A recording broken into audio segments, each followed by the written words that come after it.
Hello my dear शूरवीर, कैसे हैं आप सब। जी हाँ, मैं बिल्कुल ठीक हूँ और उम्मीद करता हूँ आप अपनी जगह पर कुशल मंगल हैं। तो चलिए आगे बढ़ते हैं। एलिमेंट्स ऑफ कंपनी लॉ में आज आपके सामने लेकर आया हूँ CSR, that is called corporate social responsibility.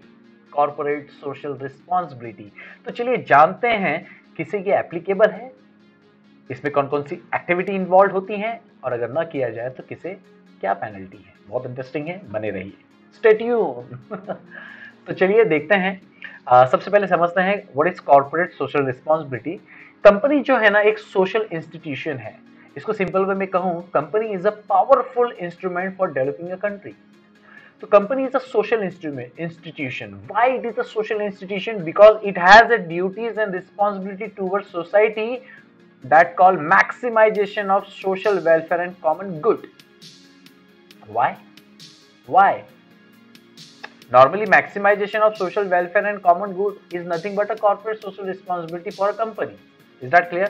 But why the company only should go for the maximization of social welfare and common good for the society, not the other? It is based on Gandhian principle called trusteeship.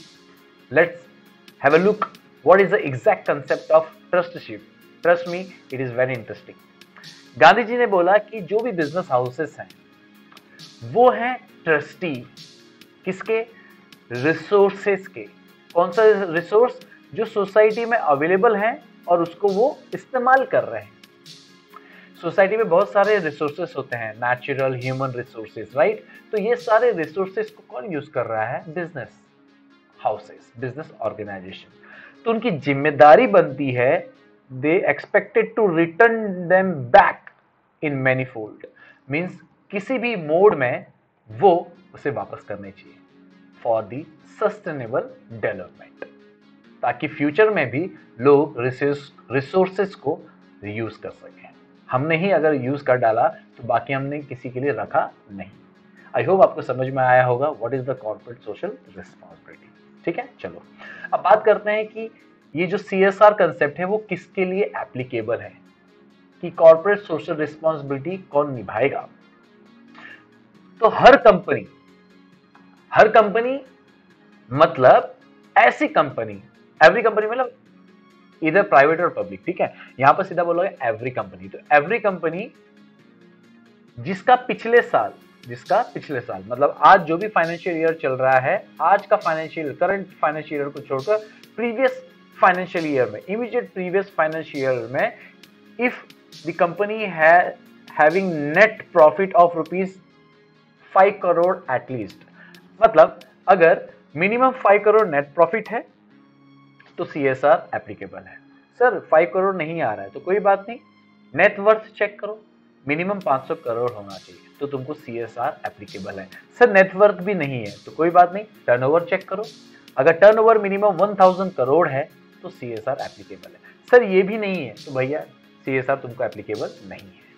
तो CSR applicable होने के लिए किसी भी company का 3 में से 1 होना जरूरी है। क्या? नेट प्रॉफिट 5 करोड़ कम से कम, क्या? नेट वर्थ 500 करोड़ कम से कम, और टर्नओवर उसका डबल 1000 करोड़ कम से come the last previous financial year. अगर इनमें से कुछ है तो CSR एप्लीकेबल है। तो आपको समझ में आ गया किस कंपनी को एप्लीकेबल है। That's great. तो आगे बढ़ते हैं।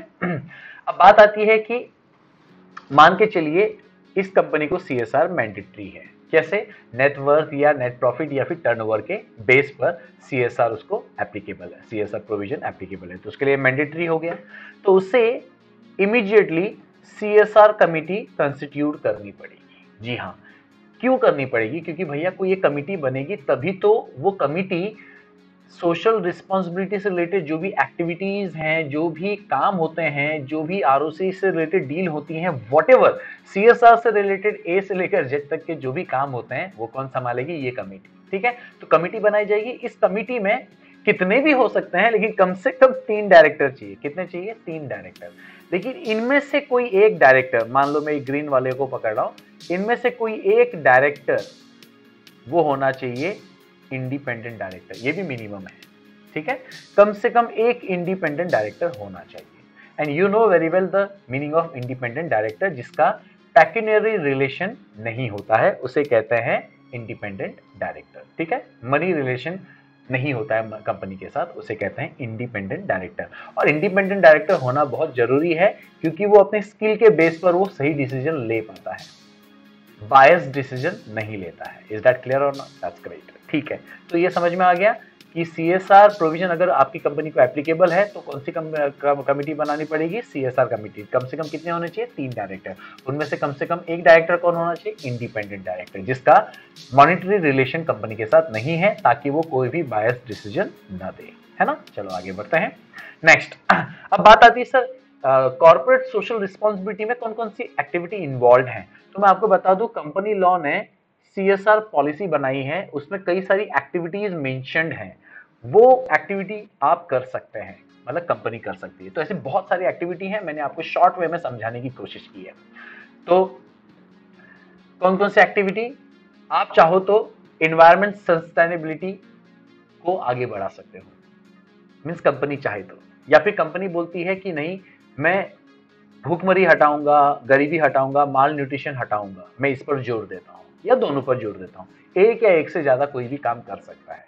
ठीक है, ऐसा कुछ भी नहीं है। ये कंपनी बोलती है कि मैं हेल्थ केयर, एजुकेशन, स्पोर्ट्स, या फिर ट्रेडिशनल आर्ट एंड हैंडीक्राफ्ट, या फिर वुमेन एम्पावरिंग, या फिर जेंडर इक्वालिटी को प्रमोट करूंगा। अब कोई भी कर सकता है, ये सारे काम भी कर सकता है। इज दैट क्लियर और नॉट? ये सब कंपनीज लॉ में बताए गए हैं, activities which are involve in CSR policy, ऐसा बोल रहा। नहीं, मैं प्रोटेक्ट करूंगा flora and fauna, means agriculture and animal. ठीक है कि नहीं, plant and animal. Art and culture को मैं प्रमोट करूंगा, प्रोटेक्ट करूंगा। नहीं, मैं नेशनल हेरिटेज को संभालूंगा। ये भी वो कर सकता है। कौन? कंपनी। कौन सी कंपनी? जिसको सीएसआर मैंडेटरी है। मैं डे केयर सेंटर बनाता हूँ, मैं लाइब्रेरी बनाता हूँ, पब्लिक लाइब्रेरी, मैं होम या हॉस्टल्स खोलता हूँ वुमेन्स के लिए, मैन के लिए, मैं ओल्ड एज होम्स चालू करता हूँ। कर सकते हैं आप, आपको जो करना है करो। आपको समझ में आ रहा है? देखो ना, आप ध्यान से देखो, सब सोशल वेलफेयर। जहां पर कॉमन गुड की बात आती है, जहां पर सबकी भलाई की बात आती है, वो सारी activity. Benefit to armed force. Armed force, yes of course, army, navy, air force किसके लिए काम करते हैं? देश के लिए काम करते हैं।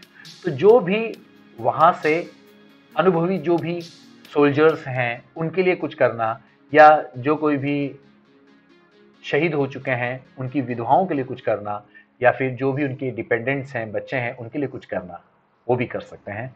या फिर गवर्नमेंट के बहुत सारे फंड होते हैं, रिलीफ फंड होते हैं, प्राइम मिनिस्टर रिलीफ फंड होते हैं, सेंट्रल गवर्नमेंट, स्टेट गवर्नमेंट के बहुत सारे कई प्रकार के इंस्टीट्यूशनल लेवल पे भी फंड होते हैं, कॉलेज यूनिवर्सिटी लेवल पर भी फंड होते हैं। वहां पर भी आप क्या कर सकते हैं? फंडिंग कर सकते हो। मतलब ये बात आ रही है कि अगर आप सोच रहे हो कि ये सब ना कर सकूं तो चलो फंडिंग कर लो, या फिर आप सब कुछ थोड़ा थोड़ा करो, या फिर आप कोई स्पेशल चीजें पकड़ लो जिसमें आपका ज्यादा इंटरेस्ट है, इन्वॉल्वमेंट होगा, वो सब पकड़ लो, लेकिन करो। किसको करना है? जिसको सीएसआर मैंडेटरी है। अंडरस्टूड? तो एक्टिविटी समझ में आ गया आपको? That's great. अब बात आती है कि भैया पेनल्टी सॉरी, पेनल्टी से पहले अमाउंट। अब इससे पहले आपने एक्टिविटी देखी ना, कमिटी बन गई, कमिटी ने देख लिया इतने सारी एक्टिविटीज हैं, चलो हम ये सेलेक्ट करते हैं, सेलेक्ट कर लिया। अब बात आती है कॉर्पोरेट सोशल रिस्पॉन्सिबिलिटी में हम कितना पैसा इन्वेस्ट करें। कंपनी गवर्नमेंट से पूछ रही कि सर आपने हमको बोल तो दिया है कॉर्पोरेट सोशल रिस्पॉन्सिबिलिटी आपको लागू है, अब आप ये भी बता दो हमें कितना पैसा कम से कम लगाना पड़ेगा ये सब वेलफेयर करने के लिए। तो कंपनी लॉ बोलता है, बताता हो ना, लिखा है, हमने लिखा है। तो जिससे भी सीएसआर मैंडेटरी है वो कंपनी हर साल कुछ पैसा स्पेंड करेगी सीएसआर एक्टिविटी में। कितना? पिछले 3 साल का, मतलब इस साल अगर वो एक्टिविटी में पैसा लगाना चाहती है तो पिछले 3 साल का वो प्रॉफिट देखेगी, पिछले 3 साल का प्रॉफिट। ठीक है, इसको निकालकर टोटल प्रॉफिट बनाएगी और डिवाइड बाय 3 करेगी, तो क्या बन जाएगा आपका? एवरेज नेट प्रॉफिट बन जाएगा। तो जो भी अमाउंट आएगा उसका मिनिमम 2% आपको लगाना है। ठीक है, मान लो, ऐसे बोल रहा हूं, मान लो 10 करोड़ 10 करोड़ 10 करोड़, तो टोटल कितना हो गया? 30 करोड़। तो 30 करोड़ डिवाइड बाय 3 कितना हो गया? 10 करोड़। तो 10 करोड़ का मिनिमम 2%। आपको पूरा लगाना लगा लो, लेकिन मिनिमम 2% आपको सोशल एक्टिविटी में लगाना होगा। अरे बॉस, करोड़ों में लोग कमाते हैं, तो करोड़ों में ये सब एक्टिविटीज होती हैं। इज दैट क्लियर और नॉट? That's great. आपको पता होगा तो शिक्षा स्कूल करके हिंदुस्तान यूनिलीवर ने चालू किया है, ये सब उसी के अंदर आते हैं। ठीक है, ऐसे बहुत सारी एक्टिविटी हैं। चलो अब बात आती है कि ये जो CSR प्रोविजन है कि कमिटी बनानी पड़ेगी, एक्टिविटी फॉलो करनी पड़ेगी, इतना पैसा लगाना पड़ेगा, अब ये पैसा किस तरह से लगाया है, सब कुछ जो है गवर्नमेंट को अपडेट करना पड़ेगा। लेकिन अगर कहीं भी आपने गड़बड़ की, लोरचा किया, तो भैया पेनल्टी के लिए तैयार रहने का। तो पेनल्टी किस किस के लिए? वो कंपनी जिसको CSR मैंडेटरी था, अगर वो डिफॉल्ट करता है तो उसको पेनल्टी है। और जो कोई भी ऑफिसर बोलेगा तो कोई भी ऑफिसर, इंक्लूडिंग अपना जो CSR का कमिटी है, एम्प्लॉई है, जो कोई भी CSR में इन्वॉल्व है, उन्होंने कोई भी लोचा किया तो भैया तुमको पेनल्टी है क्या। तो अब देखो पेनल्टी क्या है, कंपनी को क्या पेनल्टी है। कंपनी बोलेगा तो आर्टिफिशियल कंपनी, इसको जेल में नहीं डाल सकता, लेकिन इससे पैसा जरूर ले सकता है।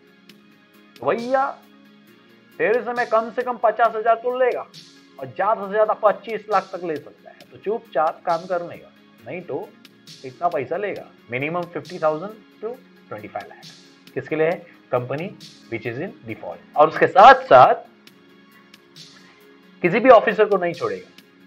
मान लो 10 ऑफिसर डिफॉल्ट में, तो 10 के 10 इधर आओ रे बाबा, तेरे को फाइन भी लगाएगा। फाइन कितना है? मिनिमम 50,000, मैक्सिमम 5 लाख, मतलब 5 लाख तक तैयार रखने का। कम से कम 50,000 तेरे जेब से जाएगा, ज्यादा से ज्यादा 5 लाख तक जाएगा तैयार रहने का, अगर तूने फॉल्ट किया तो।